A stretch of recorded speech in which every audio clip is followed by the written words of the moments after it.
ભાવનગર જિલ્લા પોલીસ વડા નીતિશ કુમાર પાંડેએ ચાર્જ સંભાળ્યો। આજરોજ નવનિયુક્ત પોલીસ વડાએ ભાવનગર વડા તરીકે ચાર્જ સંભાળ્યો। ભાવનગર પોલીસ અધિકારીઓએ નવા એસપી નીતિશ પાંડેને આપી શુભેચ્છાઓ।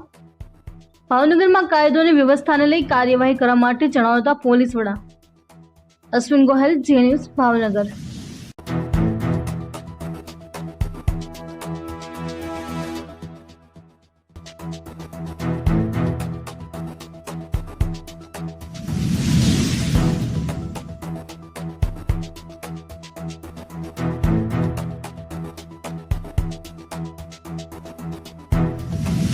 આજરોજ એસપી ભાવનગર તરીકે હું નીતિશ પાંડે ચાર્જ સંભાળી લીધું છે અને મારા આવતા દિવસોમાં કાયદા વ્યવસ્થા જળવાઈ રહે અને ક્રાઇમ જે છે કંટ્રોલમાં રહે એના માટે અમારી જે છે અને પોલીસની અમારી મહેનત રહેશે અને એના હિસાબથી જે પણ કાર્યક્રમ છે અમે કરશું।